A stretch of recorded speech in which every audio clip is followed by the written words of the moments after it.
میں آپ کو ایک دعا بتاتا ہوں. حضور پاک صلی اللہ علیہ وسلم اگر دعا کرتے تھے تو اس سے آپ کو اندازہ ہو جائے گا کہ یہ کتنی امپورٹنٹ چیز میں آپ کے سامنے کہہ جا رہا ہوں. کون سی؟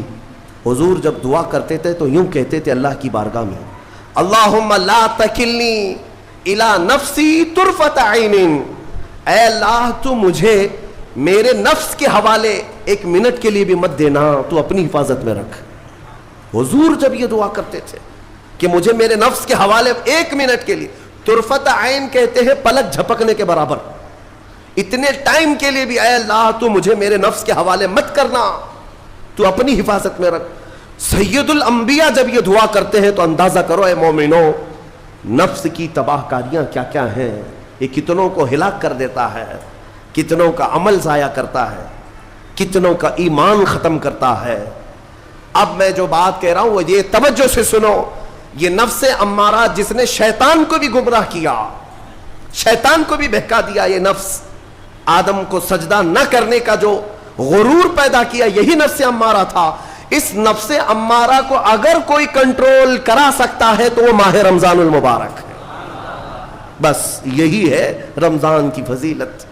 رمضان المبارک اس لیے تمہیں دیا گیا کہ بڑی بڑی طاقتیں تمہارے نفس کو قابو میں نہیں کر پائیں گی, لیکن رمضان کے روزے تمہیں کنٹرول میں لے آئیں گے, کنٹرول میں لائیں گے. اب سمجھ میں آیا کہ روزے کیوں رکھائے جا رہے ہیں؟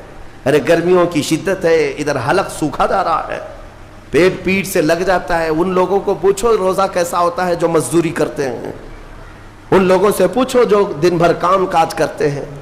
میرے عزیزوں, روزے رکھنے کے بعد کیا رب تبارک و تعالی کسی کو اس کی طاقت سے زیادہ تکلیف دینا چاہتا ہے؟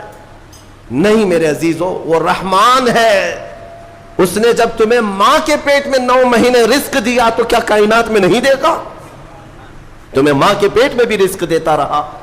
تم جب دنیا میں آئے تمہارے ماں کے سینے میں خون سے دودھ کس نے بنایا؟ تمہارے رزق کا انتظام کرنے والا وہ خدا. اگر تمہیں حکم دیتا ہے کہ صبح سے لے کر شام تک بھوکے رہو تو یہ اس کا ظلم نہیں بلکہ یہ عین کرم ہے. اللہ تبارک و تعالیٰ کا رحم ہے تم پر کہ وہ مولا ہماری اصلاح چاہتا ہے کہ ہمارے اندر تقوی آ جائے, جسم میں بھی اور روح میں بھی. اب ایک اور بات میں آپ کو بتا دوں, میں نے ایک بات پڑھی تھی نفس کے متعلق, یہ نفس امارہ. اسی لیے امام غزالی رحمۃ اللہ تعالی علیہ نے فرمایا اللہ کی جو مخلوق ہے وہ 3 طرح کی ہے, ایک فرشتے, دوسرے انسان, تیسرے جانور. یہ 3 الگ الگ قسم کی مخلوق ہیں کیونکہ اللہ تعالیٰ نے تینوں کو جو چیزیں دی ہیں ان میں فرق ہے. فرشتوں کو اللہ نے عقل دیا ہے, نفس نہیں ہے. نفس, شہوت, برائی کرنے کی خواہش فرشتوں کے اندر ہے ہی نہیں, وہ سوچ بھی نہیں سکتے برائی کرنے کا. فرشتوں کو اللہ نے عقل دیا ہے اور عقل عزت والی چیز ہے. اور جانوروں کو اللہ نے نفس دیا ہے, عقل نہیں. عقل والے نہیں ہیں جانور, عقل والے نہیں, لیکن نفس ہے, شہوت ہے. شہوت بھی ہے, نفس بھی.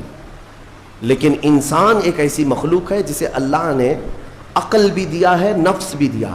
مطلب یہ ہے کہ تمہیں اللہ نے ایک چیز فرشتوں والی دی ہے, ایک چیز جانوروں والی بھی دی ہے. دونوں تمہارے اندر ہے, عقل بھی ہے, نفس بھی ہے. لیکن امام غزالی فرماتے ہیں توجہ, جو بندہ نفس ہونے کے باوجود گناہوں سے اپنے آپ کو بچا لیا وہ بندہ فرشتوں سے بھی افضل ہے. کیوں؟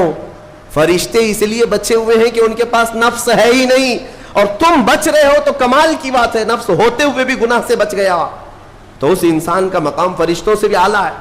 لیکن ساتھ ہی امام غزالی یہ بھی فرماتے ہیں عقل ہونے کے باوجود اگر گناہوں سے نہیں بچتا تو پھر وہ جانوروں سے زیادہ ذلیل ہے, کتے اور خنزیر سے بھی گیا گزرا ہے. کیونکہ جانور تو بیچارہ معذور ہے, اسے عقل نہیں ہے, نفس ہے. تمہارے پاس عقل ہے اس کے باوجود حرام کاریاں کر رہے ہو تو جانوروں سے زیادہ گر گئے. فیصلہ تمہارے ہاتھ میں ہے کہ تم کون سی زندگی گزارنا چاہتے ہو, کون سی, کہ تم نفس کے پجاری بن جاؤ یا عقل کا صحیح استعمال کر کے فرشتوں والی صفات پر عمل کرو. عزیزان گرامی وقار, نفس اور عقل یہ جو 2 چیزیں ہیں ان کو میں آپ کے سامنے تھوڑا سا کھول کر کے عرض کرتا ہوں. عقل جو ہے عزت والی چیز ہے, جسے بھی دی گئی ہے وہ عزت والا ہے. کیوں عزت والی ہے یہ عقل؟ پوری دنیا میں عقل کا ہی تو کمال ہے. جس کے پاس عقل ہے وہ بادشاہ ہے. جس کے پاس عقل ہے وہ لوگوں کو ہانکتا ہے, پوری دنیا کو ادھر سے ادھر کر سکتا ہے. عقل. اور نفس جو ہے, نفس برائیوں کی طرف بلانے والا, عیاشی کی دعوت دینے والا, موج مستی کرانے والا اور اپنے آپ کو تباہ کروانے والا. اچھے بھلے نوجوان 25 سال کی کڑیل جوانی ہے, کون ہے جو انہیں نشے کے اڈے پر لے جاتا ہے؟ کون ہے جو ان کو تباہ و برباد کرتا ہے؟ نوجوان کو اچھی طرح سے معلوم ہے کہ میں کوکین, افیون, ہیروئن لوں گا تو میرے جسم کے ساتھ کیا ہوگا, اسے معلوم ہے. لیکن اس کے باوجود عیاشی کروانا یہ نفس کی عادت ہے. کسی کے اوپر نفس غالب آتا ہے, کسی کے اوپر عقل غالب آتی ہے. عقل جس کے اوپر غالب آ گئی وہ اچھا آدمی ہے, نفس جس کے اوپر غالب آ گیا وہ شیطان کا پجاری ہو گیا, نفس کی سننے والا. اب یہ دونوں جو چیزیں ہیں میں بتاتا ہوں آپ کو. روایت میں ملتا ہے کہ جب اللہ نے عقل کو بھی پیدا کیا اور نفس کو بھی پیدا کیا تو اپنے سامنے حاضر کیا, عقل سے پوچھا کہ اے عقل بتا میں کون ہوں اور تو کون ہے؟ عقل نے کہا یا ربی انا عبدک وانت ربی, اے اللہ میں تیرا بندہ ہوں اور تو میرا رب ہے. عقل نے کیا کہا؟ میں تیرا بندہ ہوں اور تو میرا رب ہے. اللہ نے عزت سے نوازا, اقرار کیا نا بندہ ہونے کا. عقل نے اقرار کیا. پھر نفس کو بلایا, نفس سے پوچھا بتا میں کون ہوں اور تو کون ہے؟ نفس نے کہا انت انت انا انا, تو ہے میں ہوں.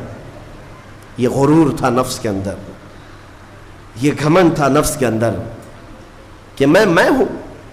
نفس جس کے اندر غالب آتا ہے وہ آج بھی یہی کرتا ہے, میں ہوں. کسی کے سامنے کیا جھکنا ہے؟ تو حکم ہوا کہ اس نفس کو 100 سال جلایا جائے. 100 سال جلایا گیا, اس کو عذاب دیا گیا نفس کو. 100 سال بھگتنے کے بعد, آگ کی تپش بھگتنے کے بعد اسے پھر لایا گیا نفس کو. اللہ تعالیٰ نے پوچھا اے نفس بتا میں کون ہوں اور تو کون ہے؟ نفس نے کہا انت انت انا انا, تو ہے میں ہوں. غرور نہیں ٹوٹا, گھمنڈ نہیں ٹوٹا. حکم ہوا اللہ کی طرف سے فرشتوں کو, اس نفس کو اب 100 سال تک بھوکا اور پیاسا رکھا جائے, کوئی چیز نہ دی جائے. اسے سخت سزا دی گئی. بھوک اور پیاس کی نفس کو کوئی چیز نہیں دی گئی.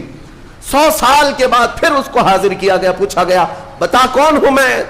نفس نے کہا اے اللہ تو میرا خدا ہے, میں تیرا بندہ ہوں. فرمایا بزرگوں نے کہ نفس کو اگر کوئی جھکا سکتا ہے تو وہ بھوک ہے, اسی لیے مولا نے رمضان کے روزے تم پر فرض فرمایا. نفس کو جھکا سکتے ہو, نفس کو کنٹرول میں لا سکتے ہو تو بھوک کے ذریعے سے. ہاں یہ بھوک اور پیاس یوں ہی نہیں دی گئی ہے. دنیا اگر سمجھتی ہو کہ مسلمانوں کو یہ بھوکا اور پیاسا رکھوایا جا رہا ہے تو انہیں کیا خبر ہے کہ روح کسے کہتے ہیں, نفس کسے کہتے ہیں. جو آلریڈی غلاظت میں پڑے ہوئے انہیں کیا سمجھ ہے. لیکن الحمدللہ ہمارا تصور ہے آخرت کا, ہمارے ہاں تصور ہے جنت کا, ہمارے ہاں تصور ہے جہنم کا, اللہ کی بارگاہ میں حساب کا. اس لیے ضروری یہ بن پڑتا ہے کہ ہم اپنی دنیا میں ہی اصلاح کریں.